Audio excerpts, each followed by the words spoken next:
want to start by talking about something we all experience, but often try to avoid suffering and challenges. I know it might seem strange to embrace these difficult moments yet. What if I told you that these very experiences are not merely obstacles, but profound opportunities for growth? Now think about this for a moment. How many times have you found yourself facing a situation so challenging that you felt it was shaping you, pushing you beyond what you thought were your limits? These moments, these experiences of suffering, are they really just hindrances, or are they precious opportunities for profound personal growth? Throughout history, and in each of our lives, there are countless examples of how the most challenging times have led to the greatest breakthroughs. Suffering, in its many forms, acts as a catalyst. It compels us to change, to adapt, and to overcome. This is not just a philosophical view, but is also supported by science. Our brains, remarkably adaptable, grow and change through the process of learning from these hardships. Let's think about the concept of a muscle. When you exercise, you essentially create small tears in the muscle fibers, which then heal and grow stronger. Similarly, when we face emotional and mental challenges and we navigate through them, reflecting, learning, and adapting, we're essentially strengthening our mental and emotional muscles. Isn't it fascinating that even our biological systems are designed to grow through stress and repair? But how do we start seeing our hardships as opportunities? It begins with awareness and the understanding that every challenge carries a seed of growth. Consider this: each time you faced a hardship, haven't you learned something new about yourself? Perhaps about your resilience, your capabilities, or even your limits. In our time together today, we're going to explore these ideas more deeply. We will look at how we can actively engage with our suffering to transform it into a force for positive change in our lives. And I will be here to guide you through understanding these concepts, not just in theory, but in practical, actionable ways.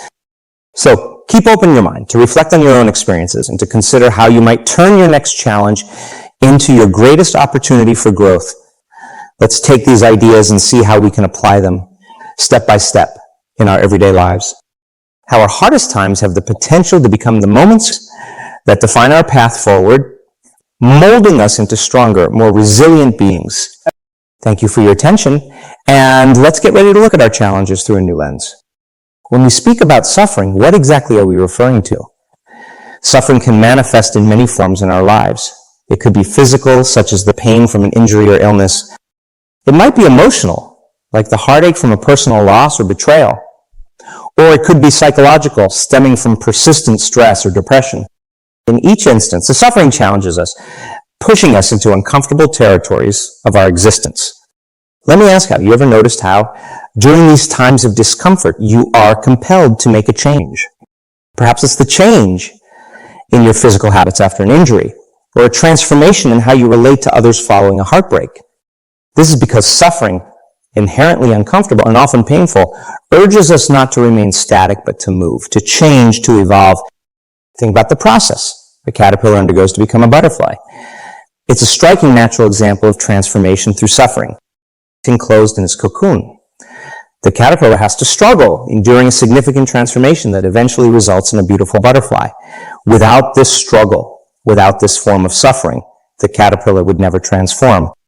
Similarly, oysters form pearls as a response to an irritant, something disruptive. A pearl is a beautiful outcome, yet it begins as a result of suffering. This metaphor extends to us humans. Our greatest adversities often lead to our most significant growth. Let me share a story with you. There was a young woman who faced a severe illness early in her life. It was a time of tremendous physical and psychological suffering for her.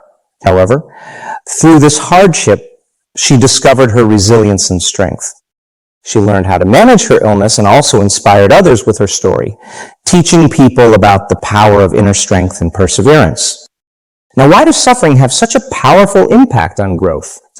It's because when we suffer, we are forced out of our comfort zones. We are pushed to question the status quo of our lives.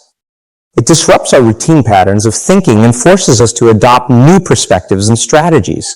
This process is not just philosophical. It's deeply neurological. Our brains adapt and change in response to challenges. Neuroplasticity. The ability of the brain to form and reorganize synaptic connections, especially in response to learning or experience or following injury, shows us that our brains are designed to adapt to suffering by evolving. Each time you choose to face your suffering head-on, to learn from it, and to adapt, you are essentially rewiring your brain. You are building new pathways, fostering resilience, and developing a deeper understanding of yourself and your capabilities. It's like updating the software of your mind to become more efficient and robust in the face of challenges.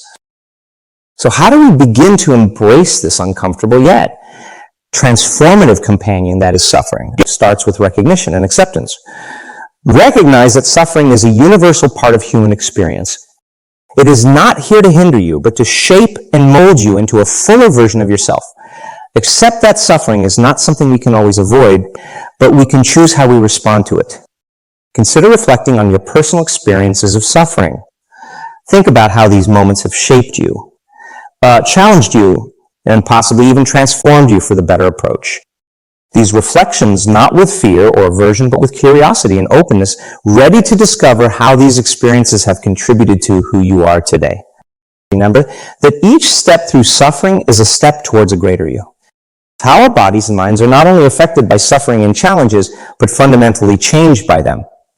Understanding this can change the way we approach our lives, especially during difficult times. Have you ever wondered what happens in your brain when you're faced with a difficult situation?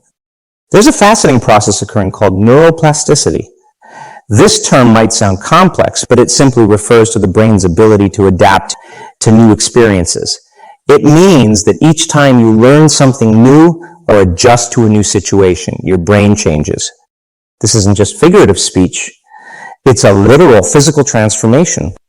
Neurons, the cells in your brain that transmit information, create new connections and pathways when you face challenges. These new pathways help you cope with similar challenges in the future. Think about it like forging a new trail in the woods. The first time you walk through, it's tough and slow going.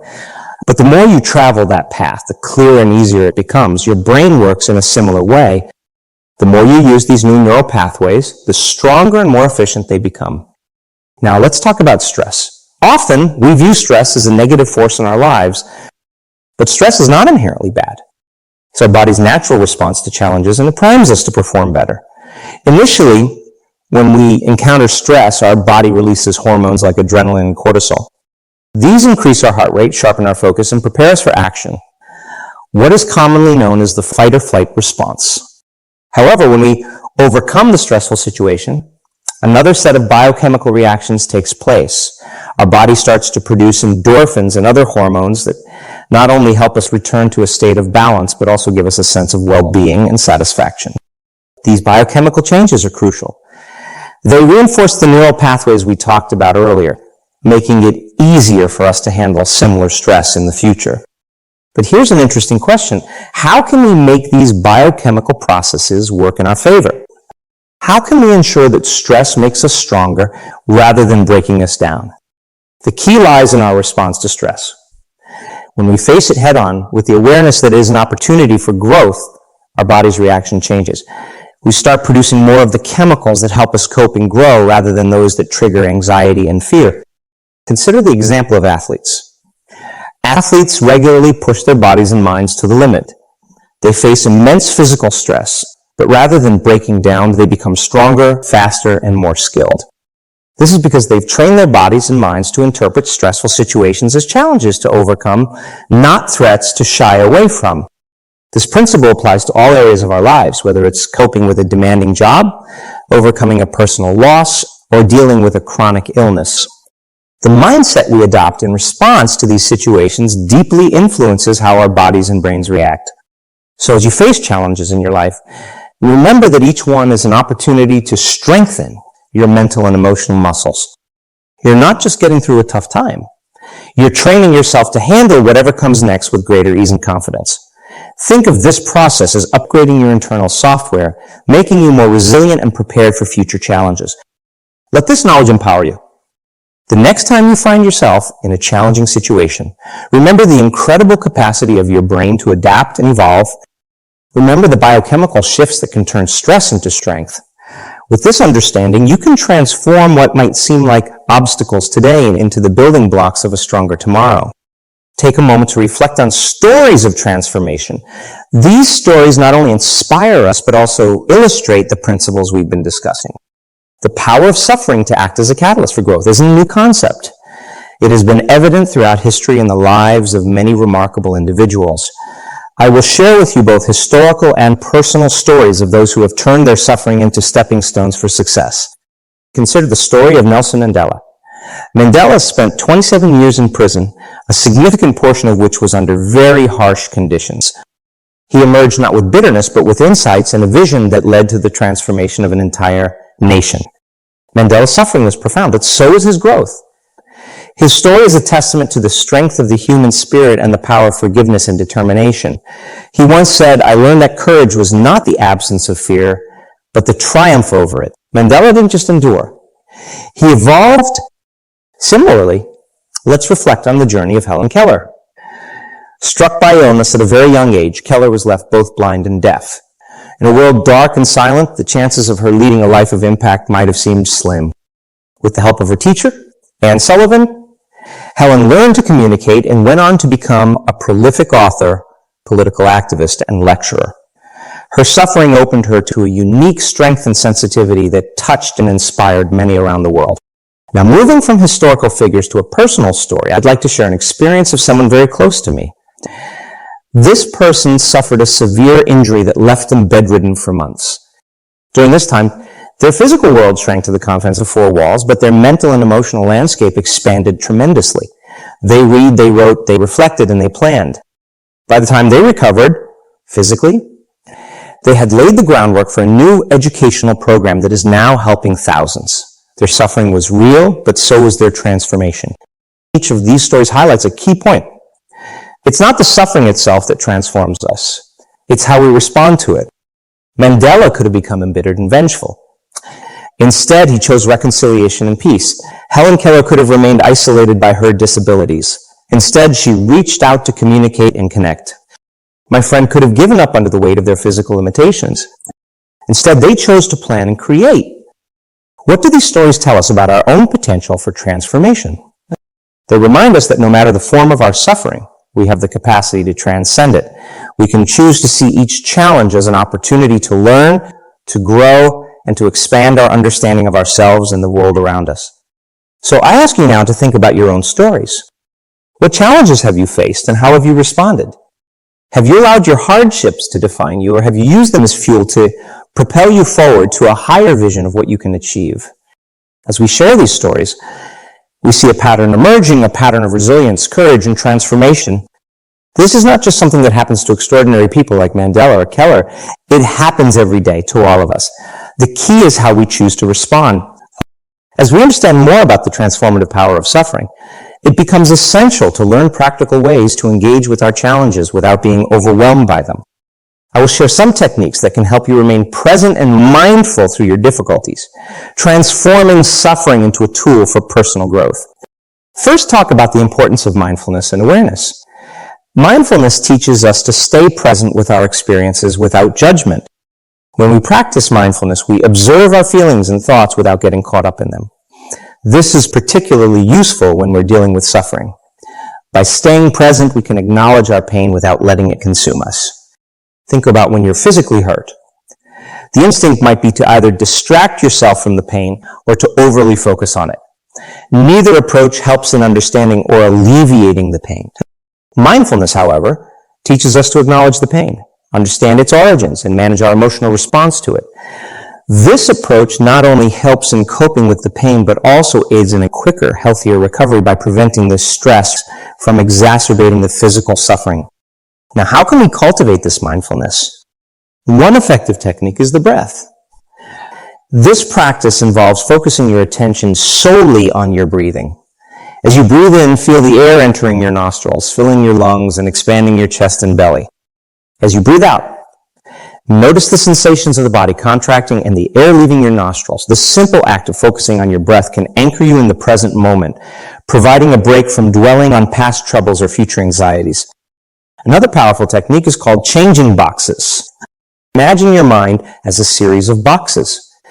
Each box represents a different state of mind or emotion. There's a box for anger, one for sadness, one for joy, and so on. When you find yourself stuck in a negative box, like sadness or anger, acknowledge that you are in that box. Then consciously decide to step into a different box, perhaps the box of curiosity or gratitude. Ask yourself, what can I learn from this situation? What am I grateful for right now? This doesn't negate your suffering. Rather, it helps shift your focus to more constructive emotions, facilitating a healthier processing of the suffering. These practices, the breath and changing boxes, are not just abstract concepts. They are tested methods that can help you navigate through suffering more effectively. They empower you to take control of your reactions, enabling you to face challenges with resilience and poise.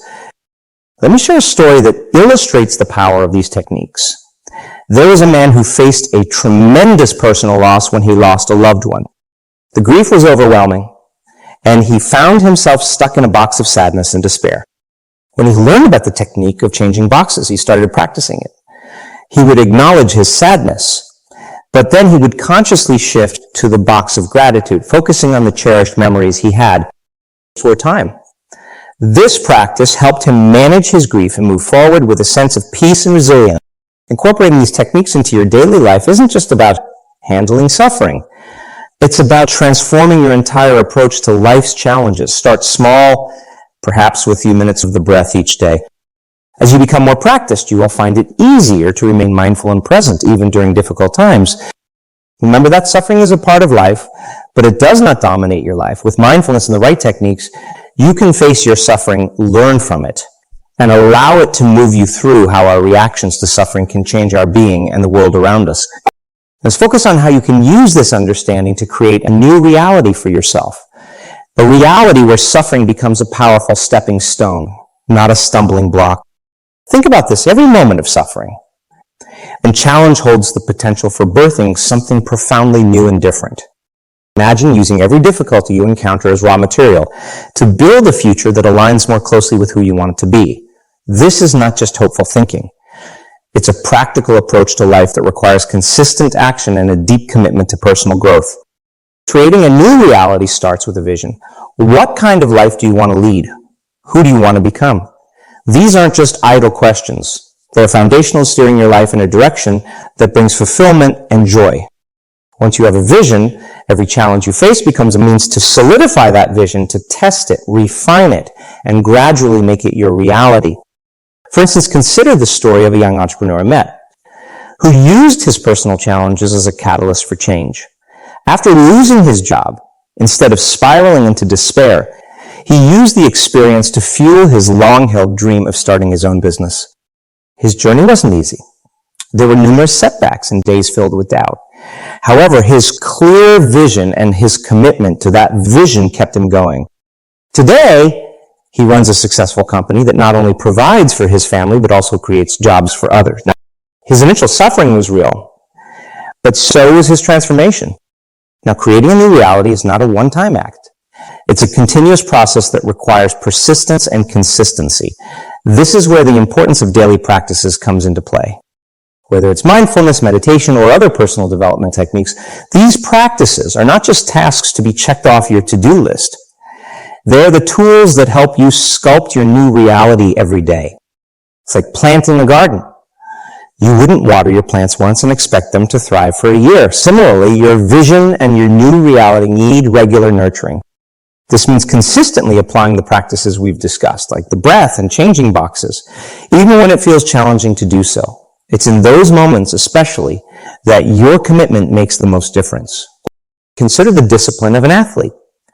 An athlete trains day in and day out, not just when they feel good or when a competition is near. They understand that it is the daily discipline that builds their strength and honors their skills.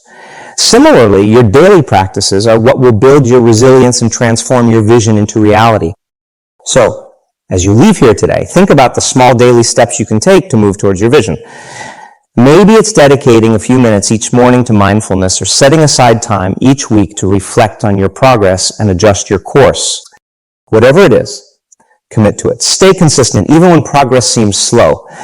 Remember, transformation is not always visible in the moment, but accumulates over time. And finally, remember, you're not alone on this journey. Just as we gathered here today, you can surround yourself with a community that supports and uplifts you. Share your vision, work on it together, and help each other to persist through the challenges. May we all take the insights from today and use them to build a future that reflects our highest potential. Let it be your reality created with intention, courage, and the unwavering belief that despite suffering, we can become stronger, wiser, and connected to our true selves. Don't just survive your challenges, but thrive because of them. Growth and greater well-being as we continue to explore and apply these tools. We do so with the intention of not only surviving our challenges, but growing through them. How our deepest challenges can be turned into our greatest opportunities for growth. We explore the nature of suffering, explore the science behind change, hear inspiring stories of those who have turned adversity into advantage, learn practical techniques to manage and transform our challenges, and finally, vision path forward. What allows us to move forward? Create a new reality from your experiences. Suffering is not just an obstacle, but an invitation to expand our understanding and go beyond our current limitations. We then delve into the science of transformation, discussing how our brains can literally rewire themselves through experiences of suffering, thanks to the incredible power of neuroplasticity. We also touched upon how biochemical changes in our bodies can either propel us forward or hold us back, depending on how we respond to stress and challenges. From the theoretical, we move to the practical, sharing stories of individuals like Nelson Mandela and Helen Keller, who didn't just survive their suffering, but used it as a crucible for great personal and societal transformation. These stories are not just tales of past heroes. They are mirrors reflecting the potential each of us holds within. We also explored specific techniques like the breath and changing boxes, which provide us with practical tools to manage and transform our suffering. These methods are not merely exercises. They are pathways to greater resilience and peace. Now, as we stand at the threshold of concluding our gathering, I urge you not to see this as an end, but as a beginning. The beginning where you can start to see your challenges not as insurmountable barriers, but as opportunities to grow, to learn, and to expand beyond the boundaries of your current self. I invite you, therefore, to embrace your challenges. When you leave here today, carry with you the understanding that every moment of difficulty is also a moment of possibility. Practice mindfulness. Use the techniques we've discussed and begin to craft the reality you desire, one small step at a time. Remember, the path will not always be easy. There will be moments of doubt, of pain, perhaps even despair. But in those moments, remember the stories we shared today. Hold on to the certainty that suffering is not the end of your story. It is the force that propels you towards a new chapter. Stay hopeful, stay resilient, and stay committed to your journey. Keep your vision clear and your intentions pure. Surround yourself with those who uplift you and share your path of growth. Continue to learn, to adapt, and to overcome. And most importantly, remember that you are not alone. We are all part of a greater whole, connected by our shared experiences of struggle and triumph. As you go forward, take a moment every day to reflect on how far you've come and how much you've grown. Be grateful for both the highs and the lows, for they have all contributed to the incredible individual you are today. Thank you once again for being here, for sharing this space of learning and growth. May you leave here today inspired, empowered, and excited about the future you will create. Remember, every challenge is an opportunity to become more than you were yesterday. So embrace your suffering, transform it into strength, and let it lead you to become the very best version of yourself. Together, let's keep moving forward, not just surviving, but thriving, as we turn our deepest challenges into our most profound achievements. Thank you.